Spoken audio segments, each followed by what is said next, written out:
Okay, I'll just start from the beginning, I guess. Why bothering me reading so much? We always have to ask reading I heard her ask a bit more clearly. How is your archivist? How is your archivist?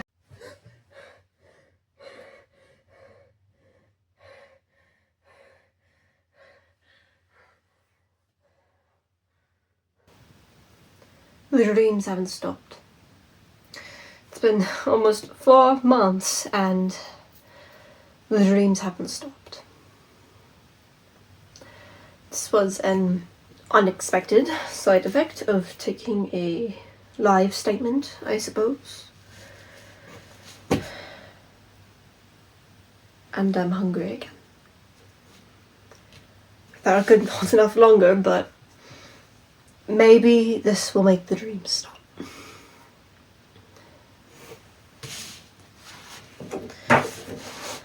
Statement of Valeria Fletcher regarding her brief stay at the Alina Onassis Dance Conservatory. Statement given November 21st, 1989. Statement recorded November 25th, 2025. By Aria Mays Luther, previously affiliated with the Magnus Institute, London. Statement begins. I always wanted to be perfect. It was something I wanted to be ever since I was a little girl. Well, admittedly, it was something I wanted to be for my mother's sake. It was almost embarrassing how much I idolized her. I saw her like a perfect porcelain doll, as if she weren't a human made of flesh and bone, as if I could ever cut her open, it'd be empty inside, instead of a beating heart and working lungs. My mother had done ballet since she was 7 years old, but stopped after she gave birth to me and suffered from severe tendinitis. I think it was the reason that made her have me start ballet. I was 5 when I started, which my mother said was the best age to start. Not too old, but not too young. I didn't want to do ballet at first, enjoying more tomboyish sports, but eventually I grew to love it. Or maybe I loved it because of my mother, as she was always there. And I always got that thrill whenever I showed her I finally managed to do 5 pirouettes on my right side. Though that thrill quickly soured when my mother tilted my chin up to make me look at her, muttering how I needed to fix my leg and how I looked flimsy when I finished them. So I'd force myself to practice dance moves all night, till I felt my body become heavy from exhaustion. It didn't matter if I felt as if my legs were begging me to stop, that my mother would have to carry me to my bed because my feet became weak, and I finally collapsed. I wanted to make damn sure I got every last bit of a routine right. It was always worth it if I could see a hint of pride in my mother's eyes. When my mother died, that's when everything sort of went downhill. All of this was for my mother, and now she was gone. I had no one to look up to anymore. Because of this, I stopped dancing. Couldn't bring myself to dance without feeling my mother's watchful stare. It felt almost wrong. Most of my days had just consisted of either crying myself to sleep in my mother's bed, or just staring at the empty ceiling. One of those days I remember muttering to myself how pathetic I was just for constantly staying in bed, as if I was a rotting piece of meat. Even as I said that, though, I couldn't bring myself to move. I first heard of the Alina Onassis Dance Conservatory after the anniversary of my mother's death. It's by her friend, Reese. We were sitting on the bench reminiscing, and at the moment we were silent, until Reese looked at me and asked my mother ever enrolled me in any dance academy or conservatory. I said no.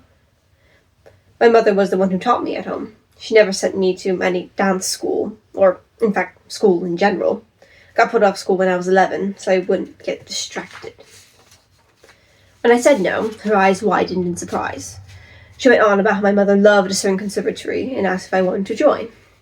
I didn't think twice before nodding, not even thinking of my body, which ached from not being used often, as well as the hollow feeling in my stomach from not eating enough. Reese excitedly told me more about the dance conservatory. I don't remember much of the conversation after that, besides her holding my face and saying how I'd do brilliantly, or slipping me a brochure for the academy, quickly saying how she'll come to our house and pick me up to take me there. For some reason, I remembered that as I got ready for bed, I looked at myself in the mirror. People always said my mother and I looked nearly identical. I'd always be flattered since she was beautiful and an amazing dancer, but there was always a small part of me that thought it wasn't enough. A part of me wished I could cut my mother's body open and store myself inside her, to wear her skin to be just as perfect as she was. Before I went to bed, I stared at the brochure that was given to me. It struck me how old the brochure looked. I'd only see brochures at the store, or whenever they'd come in our mail. Those were more colourful and bright, admittedly a bit of an eyesore.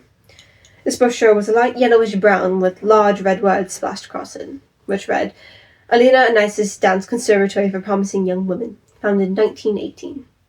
It did look like it was from the 19th or 18th century. Even it had a drawing of a woman that was in the style of a Gibson Go drawing, beneath it saying, Our founder, Alina Helen Vangelis. It was then that I noticed a strange dried-up spot that was a brownish colour, as if someone had spilled something on it, though I ignored the questions that popped into my head. The next day, Reese picked me up from my house and drove me to the academy. The car ride wasn't all that interesting. I stared out the window until we made it to the conservatory. Outside, there were statues of ballet dancers that looked quite old. Beneath them were rectangular plaques, which said things as like, Thank you for your service, they will not be in vain. When I asked Reese about it, she made a small hand gesture and said how it was something that the conservatory usually did whenever the dancers left. At least, that's what I thought she meant, since I didn't know what she meant by being put to use. We went inside the building, and I was taken to an empty room. Reese said to wait for Madame Irene to come in. I nodded at her and placed my bag near the mirror, moving away from the glass and standing in the middle. I looked around the room, out of curiosity. The walls were painted salmon pink. It hurt my eyes a bit to look at, but those thoughts went away when I heard faint sound of music from another room. For some reason, it was the song that pulled me to my feet to a dance. It hurt. Moving my body like it did had hurt. I hadn't danced properly in a year at that point, I was doing 6 foyettes. It felt like I was a wooden puppet and my limbs were unused, yet I was made to move, feeling my leg pop as I did another foyette, forcing myself not to let out a gasp of pain as I came to a halt and looked to see Reese and an older woman. Staying still like a statue, the woman, who I assume was Madame Irene, Reese mentioned, walked close to me and placed her fingers beneath my chin, tilting my head up and asking for my name. When I said it, she nodded and said how I do excellent, or something along those lines, as my legs gave way and I fell to my knees. The 2 women were at my side immediately and picked me up from my kneeling position, my feet constantly tripping over themselves as I sat in the chair.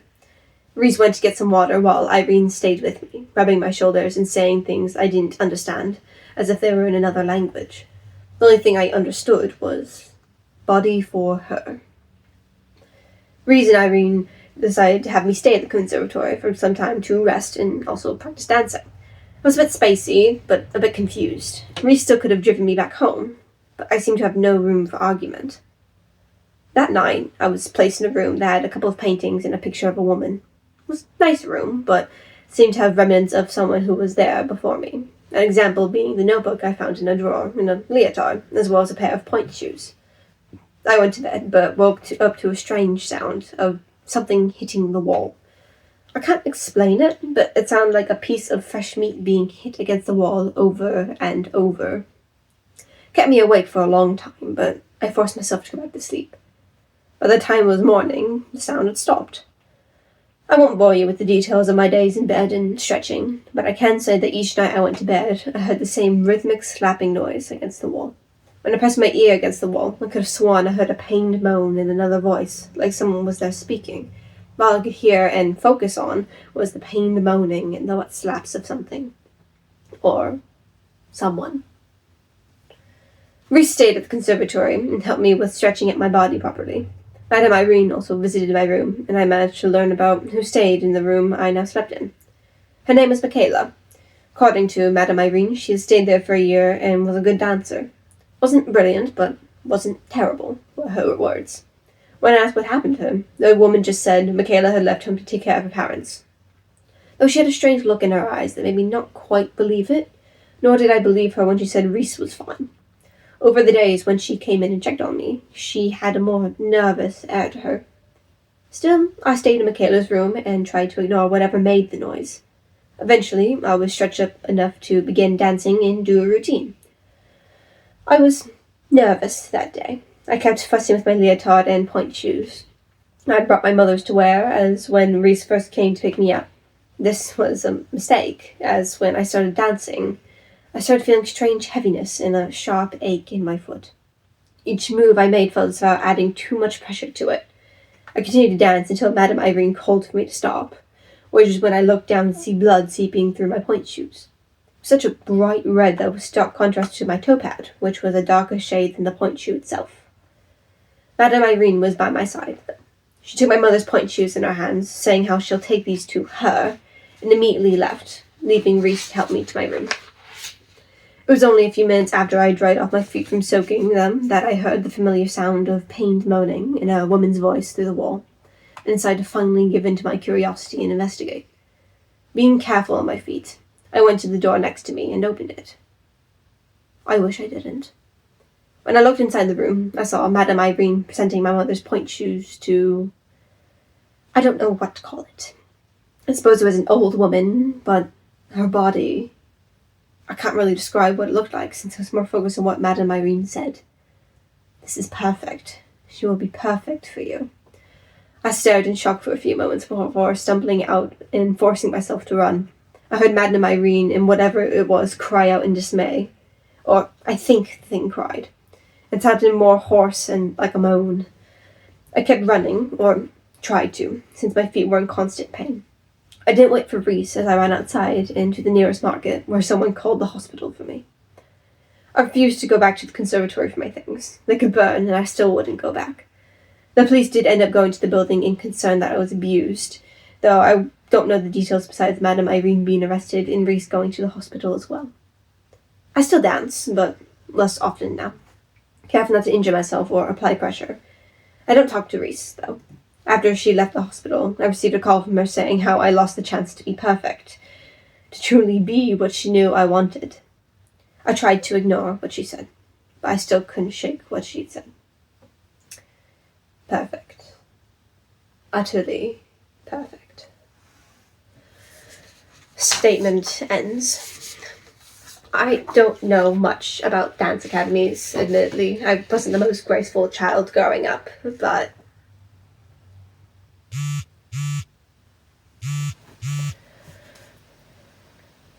Iris, what's going on? Tell me what happened. Excuse me? Tell me what happened at the Magnus Institute. Iris, what are you doing? Getting answers. Aria should tell me a few things, you know. I told you, you shouldn't talk to her.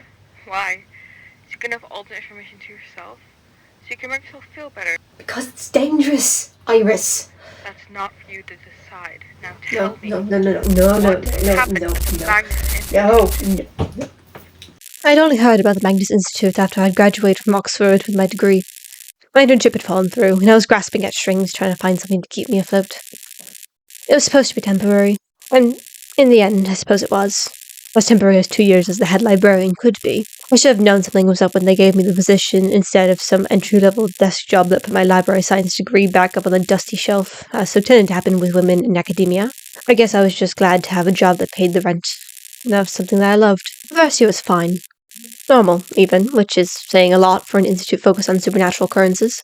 I didn't believe in that type of stuff at the time. Not exactly a skeptic, but it wasn't something I actively looked for or thought of as a possibility. Even after the first year, nothing too bad happened. Nothing suspicious. I guess it all started when the first statement arrived on my desk, 8 months before I left. I still remember what it was about, you know. It's for this woman with a gambling addiction who had managed to gamble her life away and became some sort of walking corpse. I thought that someone down in the archives was trying to freak me out, so I decided to play along and read them. Hindsight really is 20/20, isn't it? See how foolish of a decision that was now. Maybe if I hadn't, then I wouldn't be doing this now. Statements didn't come through to my desk often. Maybe once a month. They'd disappear a little bit after I read them, and I didn't really pay much attention to it besides that. I think overall I ended up with about 15 statements, which the implications itself still unsettle me now. I remember all of them. A few of them still stick with me. The final straw had come 2 weeks before I left. This man walked into the library, which in itself wasn't unusual. The library of the Institute was public access, unlike the archives and artifact storage. But there was something inherently off about him. He had this large dark coat on and a bowler hat over his cropped brown hair. When this had first happened, I thought I'd just been hearing things, but there was this music floating through the air. That was coming from him, but I'm still not completely sure if it was directly or if it just started when he came in. It was pipes. Not bagpipes that were too quiet, but like a pan flute. I didn't even notice it at first until I heard the man humming along to the tune, flicking through books that had been left on one of the tables. Some didn't sound like a normal human humming, more akin to that of a machine working overtime, overheating. I remember it setting my teeth on edge. It was only when he looked at me that I knew something was wrong. His eyes were bloodshot, but not in the same way that you'd expect. The veins in his eyes almost ran completely black, leaking out into the veins around his eyes as well. And then he lunged. I hadn't noticed the knife in his hand until he had made it over the desk and knocked me over, pinching and swinging the knife. I'm not the smallest girl, but I'm definitely not strong enough to fight off a man twice my weight. I thought I was going to die. I thought I was going to die in my workplace, and so many others would as well. He missed my face, thankfully. The knife tore through my shoulder, tearing through muscle like butter. He screamed, but I don't think it's what got the attention of one of my coworkers. I remember how he took care of it, but next thing I knew, the man was dead on the floor, and the head archivist of the Magnus Institute was wiping the blood onto his wrinkled slacks. Eric Delano. In my 2 years of working at the Institute, I hadn't spoken a word to him until that day, and I wish I had sooner. He explained all of it to me. Institute, the fears, the avatars. The man had been an avatar of slaughter, and he told me I'd carry that mark forever, as permanent as the eyes mark on me from the Institute. He told me to leave, and did. I quit my job at the Institute, moved apartments, and applied for a visa to the US. Obviously not the best decision, but it's the first one that came to mind. I thought maybe, if I went far enough, it's chasing. I should have known that you can't outrun what lurks in every living thing, coursing through veins like the rapids of a river. Fear's eyes. And those eyes are always watching.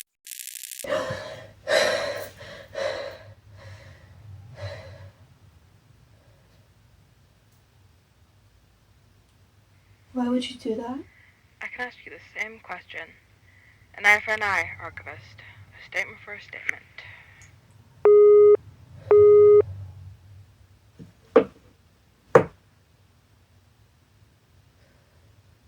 End recording.